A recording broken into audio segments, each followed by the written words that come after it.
I remember the exact angle of the light in Richard Collins' office when he told me I wasn't getting the promotion. Late afternoon, blinds half closed, dust floating like it had nowhere else to go. He didn't look uncomfortable. That should have warned me. He leaned back, folded his arms, and spoke in a voice so reasonable it almost sounded kind. He said my name, Ethan, the way people do when they're about to take something from you and want you to feel grateful for the lesson. I nodded. I even smiled once, not because I agreed, but because my face had already learned how to survive without my permission. Inside, something folded in on itself. I had rehearsed that meeting for weeks. Every late night, every metric, every client renewal I personally saved. I had answers prepared for objections that never came, because the decision had already been made. I could feel it in the pauses, in the way Richard avoided specifics, in the way he said, "This isn't personal," before I'd accused him of anything. What I didn't say was that I'd built half the internal systems they relied on. What I pretended not to notice was the open document on his screen when I walked in, a finalized org chart with someone else's name already typed where mine should have been. Mark Dalton, Jr., inexperienced, trained by me. I congratulated him later that day. That's the part that still tastes wrong. I shook his hand in the hallway while people watched, while HR hovered nearby like witnesses who didn't want to testify.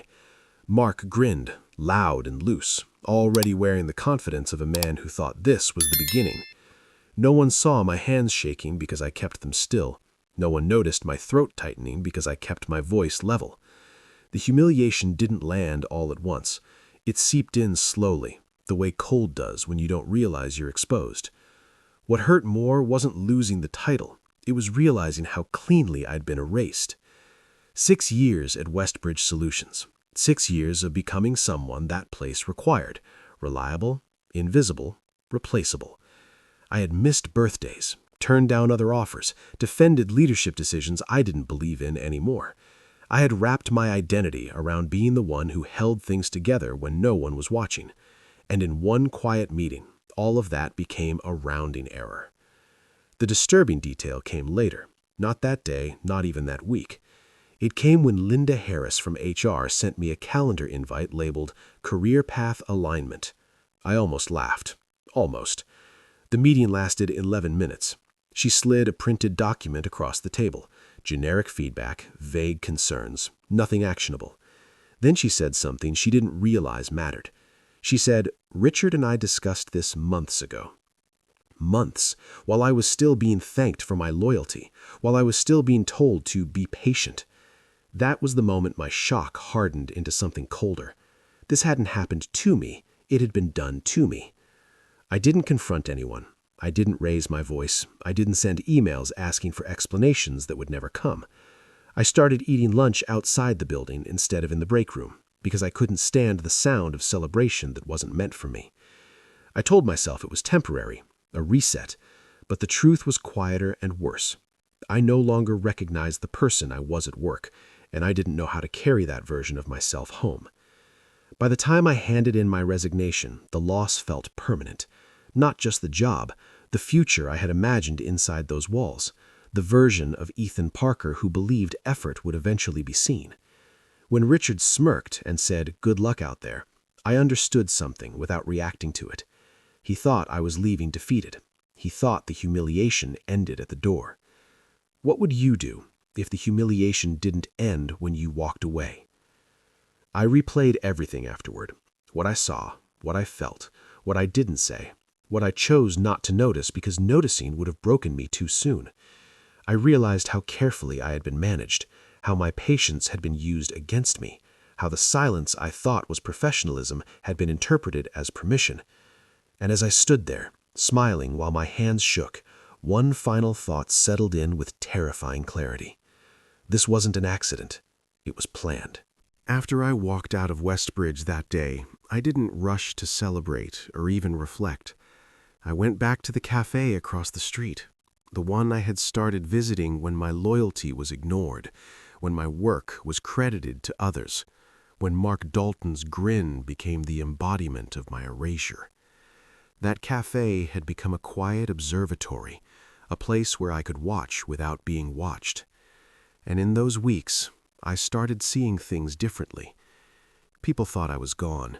They thought the humiliation had ended. They were wrong. I started arriving earlier than the staff, watching from a corner as Richard strutted through the halls, the kind of man who mistakes visibility for control. He congratulated himself in emails and whispered to clients as if I wasn't capable of listening from the shadows. Linda, meanwhile, smiled with practiced warmth to anyone who passed by, but there were cracks, subtle fissures only an observant eye could catch. And Mark's arrogance now had a thin veneer of insecurity beneath it, something I recognized immediately. He relied on praise, approval, validation from Richard, believing it was unshakable. It wasn't. I stayed quiet, invisible, patient. In the days after my resignation, I sent no messages, posted nothing on LinkedIn, and acted as though I had vanished into the ether. But behind the scenes, I began small, subtle things. Tasks I knew Richard considered minor but essential were delayed. Budgets I knew he depended on were shifted with anonymous emails. Internal documents subtly corrected to reflect facts he had distorted for self-glory. The joy I felt wasn't loud. It was the slow burn of recognition that these people had been operating in a bubble, unaware of the consequences quietly gathering around them. I had found one vulnerability that went unnoticed, one blind spot that no amount of ego could cover. Westbridge had no contingency plan for anyone with insight into their client strategies leaving. Every system I had touched, every workflow I had optimized, every client relationship I had nurtured, these were all dependent on me, even if they didn't realize it yet. I didn't need rage to exploit it. I only needed time, patience, and a steady hand. The first tangible shift happened 2 weeks after I resigned. A key client requested a detailed report I had prepared months earlier. Richard delegated it to Mark, expecting a flawless submission. Instead, he stumbled, missed a critical footnote, and the client questioned their expertise. It wasn't dramatic. No one shouted. No one accused me. But the message was clear, and I could imagine Mark's confusion, the way his smile must have faltered when the email came back marked for correction. I sipped my coffee and let the satisfaction settle in my chest. Not satisfaction born of revenge, but of inevitability. They thought the game was over. They thought the humiliation was complete. And yet, I had barely begun. There was a rhythm to it, a pattern emerging. Richard reacted subtly, adjusting schedules, checking documents more carefully, questioning decisions that had previously been unquestioned. Linda started scanning reports she used to glance over casually, her practiced calm now shadowed by doubt. Mark's arrogance cracked, replaced with hesitation. I didn't need to confront them, threaten them, or reveal myself. My presence had already begun reshaping their reality. At the cafe, I pulled out my laptop, reviewing strategies and contacts I had cultivated over the years, the very systems they had dismissed. Each line of data, every client note, every operational insight was a quiet weapon. I didn't need to attack head-on. All I needed was to wait, to let their ignorance and overconfidence do the work for me. They were fragile, built on assumptions I could dismantle without lifting my voice. I thought about the irony. For years, I had bent over backward to support a system that rewarded the loudest ego, never the most competent worker. Now, by stepping away and letting subtle pressure ripple outward, I was reclaiming power in the quietest way possible. No one knew the storm was coming.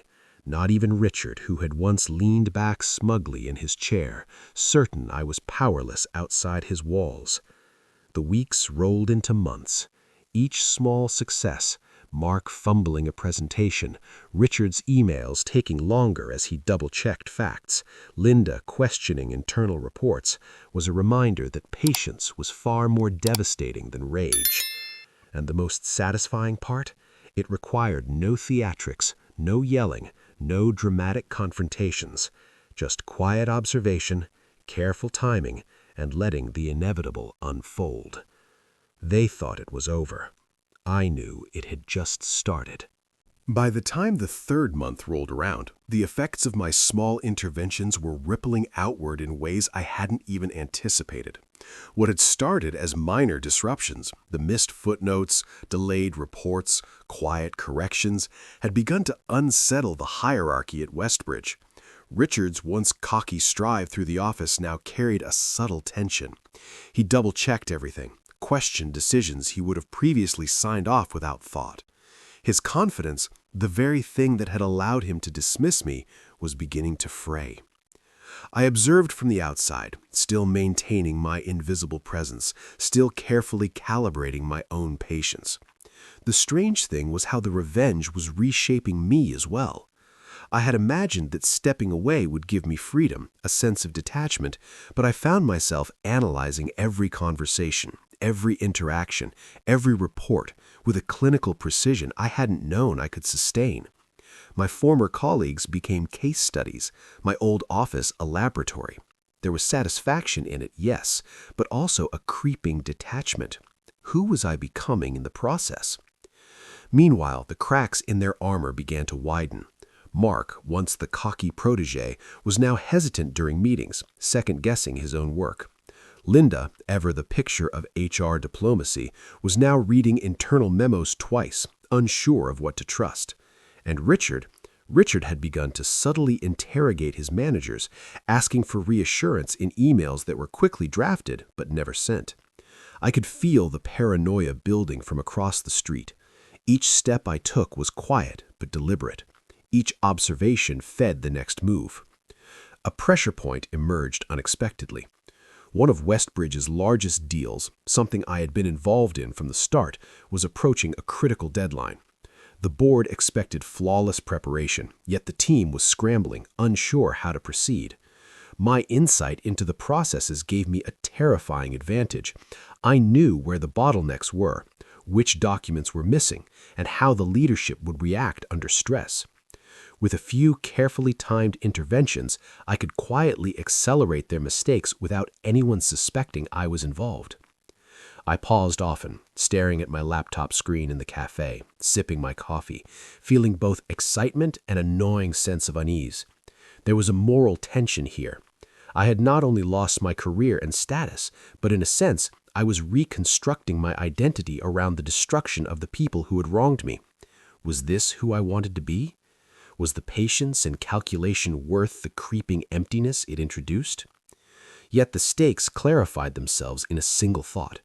If I waited, if I acted with precision, there was no stopping what was about to unfold. And the opportunity was more than strategic, it was catastrophic.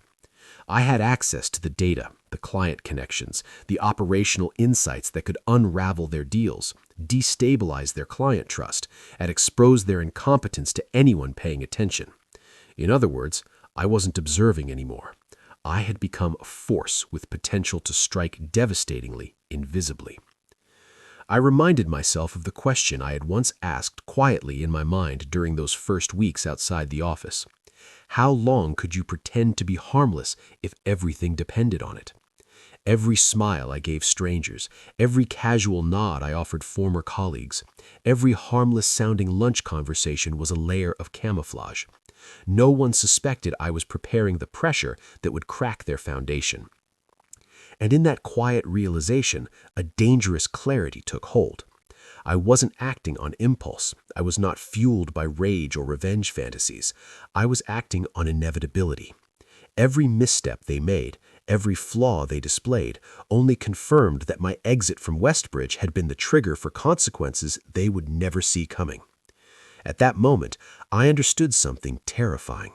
I didn't just have influence, I had leverage, and I could use it to dismantle everything they had built, piece by piece, while they still believed I was harmless. I closed my laptop slowly, leaning back in my chair, and let the weight of it settle. The storm was quiet, and it was patient, but it was approaching.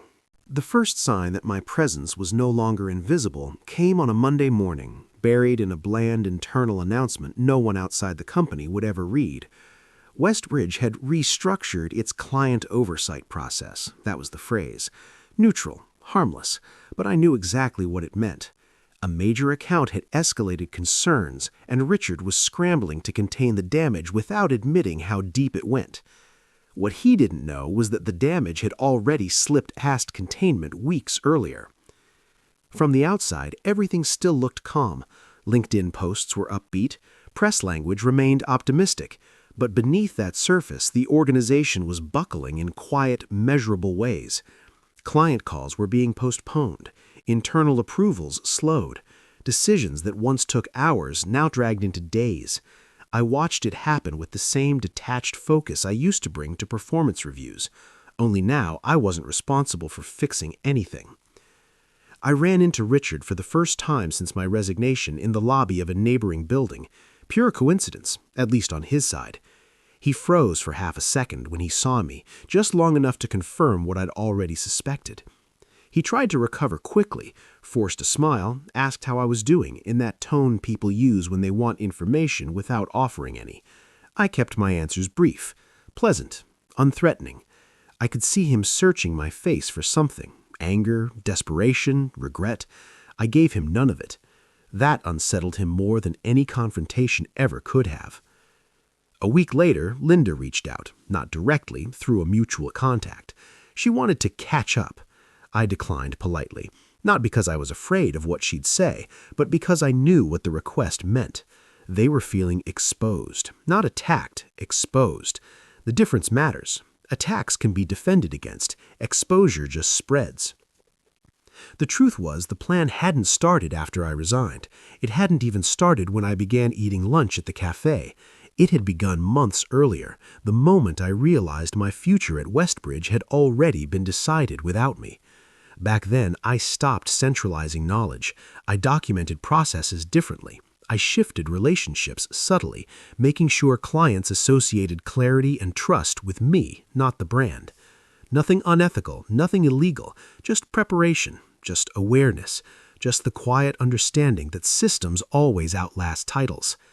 So when pressure began to surface publicly, it wasn't because I had pushed too hard, it was because I had stopped holding things together. Mark tried to confront me eventually, not directly.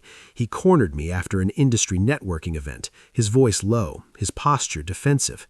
He asked if I'd heard anything about the rumors, if I knew why certain clients were acting strange. I looked at him honestly and said I'd moved on. That part was true. I had moved on from needing their validation. What I didn't say was that the mechanisms he relied on were already failing without him understanding why. Richard wasn't as subtle. He sent a message, short, careful, too careful. He wanted a call. I declined, again politely, again without explanation. I could almost feel the loss of control radiating through the silence. Leaders like him depend on responses. When they don't get them, they start imagining things far worse than reality. Public consequences followed. A delayed deal, a revised forecast, a sudden strategic review announced by the board. None of it dramatic, all of it irreversible. The kind of damage that doesn't make headlines but changes trajectories. Careers don't end in explosions, they erode. Reputations don't collapse overnight, they thin until there's nothing left to support them. I remained calm through all of it. I kept my routine, same cafe, same seat, same coffee. Inside, though, I could feel the shift. This was no longer theoretical. The plan was no longer unfolding. It had unfolded. What was happening now was momentum, and momentum doesn't care about intent or regret. One evening, as I closed my laptop and stood to leave, my phone buzzed with a notification from an industry contact. Just one line, casual, almost kind. Looks like Westbridge won't recover from this. The tension grew heavier with every passing day. By now, I could feel it not just in the emails or delayed approvals, but in the air at Westbridge. The subtle way colleagues glanced over their shoulders, the hesitation in meetings that had once been effortless, the quiet panic threading through conversations. Richard no longer strutted. His voice carried an edge, a brittle force that betrayed the cracks in his composure. Mark's arrogance was almost gone, replaced by careful calculation. Linda hovered around budgets and reports with the nervousness of someone who feared missing the smallest detail. And I watched all of it, invisible but present, every motion a chess piece moving in a game only I fully understood. It wasn't simple. Maintaining the calm facade required every ounce of restraint I had left. I couldn't allow myself to be seen as too invested, too angry, too visible. One misstep, one unguarded reaction, and everything, the leverage, the pressure, the inevitability, could unravel. There were moments I almost lost control. Sitting in the cafe late at night, I would trace the steps they'd take next, the potential mistakes they were walking toward, and feel the sick rush of wanting to intervene directly, to push harder, faster. But I didn't. Patience had to remain absolute, the weapon more powerful than any immediate satisfaction. And yet, the cost was real. I began to notice a change in myself. The man I saw in the mirror had less patience for idle conversation, less trust for casual kindness, and an uncanny focus on prediction, observation, calculation. I recognized the danger. The line between myself and the revenge I was orchestrating was thinning. If winning meant becoming someone I no longer recognized, would I still finish? Then the opportunity appeared like a doorway. One of Westbridge's largest client contracts, the one everyone had assumed secure, was on the brink of renewal. Richard had assigned it to Mark, still fumbling under pressure. Internal memos were mismanaged, critical updates overlooked, and client communications delayed by hours. I could intervene and correct course, but I chose not to. The beauty of it was in the restraint. Every mistake, every hesitation, every misstep I had anticipated months ago was playing out exactly as I had predicted. It was during a client call that the final shift in awareness began. Richard's voice quivered as he tried to reassure them, a thin veneer over mounting panic. Mark offered answers he couldn't back, stammered through explanations that no one believed. Linda tried to mediate, her usual confidence cracking at the edges. I listened in silently, a quiet observer from outside the system I had once served. The realization hit them simultaneously. Someone was dismantling the stability they had taken for granted. And slowly, painfully, it became obvious who that someone was. I didn't gloat. I didn't raise my voice. I didn't celebrate. There was no need. They understood, finally, who had orchestrated their unraveling. Richard's eyes met mine across the virtual meeting interface, recognition flashing before he looked away. Mark's hands twitched over his keyboard as if he could erase the mistakes I had anticipated. Linda swallowed, caught between professionalism and the terror of being exposed. The calculated pressure, the patience, the months of quiet preparation all coalesced into a single, undeniable truth. I was the invisible force behind the collapse. And in that realization, I felt the emotional cost of revenge more acutely than ever. The man I had become to execute this plan was not entirely the one I had been. Every measured intervention, every quiet observation, every patient delay had required pieces of myself I couldn't reclaim. Yet the necessity of it outweighed the cost. For dignity, for justice, for inevitability, the sacrifice was required. I leaned back, letting the quiet of the cafe absorb me. Outside, the city moved on. Inside, Westbridge was gasping, scrambling, exposed. And in the knowledge that I had navigated them to this point, I understood fully that patience had been my ally, silence my weapon, and foresight my leverage. The enemy finally realized who was destroying them. By the time the 6th month arrived, the collapse was complete. Westbridge Solutions, once a mid-sized consulting firm basking in assumed competence, was in free fall. Contracts were lost, clients were calling for meetings with anyone but Richard, Mark, or Linda, and internal confidence had evaporated entirely. The people who had once smirked at me, ignored my dedication, and dismissed my loyalty, now found themselves powerless in the wake of decisions they couldn't reverse. And I was finally in a position to walk back through those doors, not as a visitor, not as an outsider, but as the director of strategic operations, appointed directly by Daniel Wright. There was no need for dramatic entrances or shouting matches, no need for public humiliation. The consequences had already done their work quietly, efficiently, irreversibly. Richard could no longer hide behind titles or authority. His career was finished, and he knew it.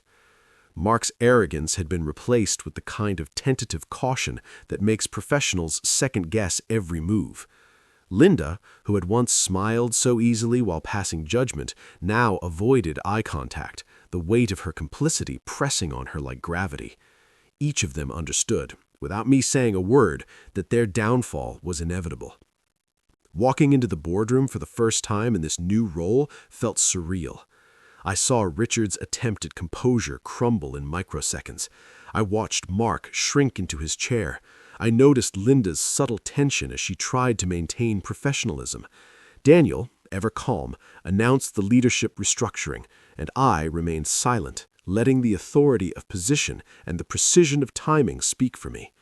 No celebration, no speeches, just inevitability. It was in those moments, surveying the faces of people who had once dismissed me, that I understood the true cost of my own journey. I had lost parts of myself along the way: trust, ease, a sense of uncomplicated identity, but I had reclaimed what mattered most: control, dignity, and the truth. The revenge wasn't loud, it wasn't violent, it wasn't messy. It was methodical, patient, and absolute. And it had worked. I reflected on the irony. For years I had been invisible, underestimated, dismissed. Now, precisely because I had been overlooked, I had become the most powerful force in the room. The very patience and silence that had been a tool for my humiliation had become the instruments of their undoing.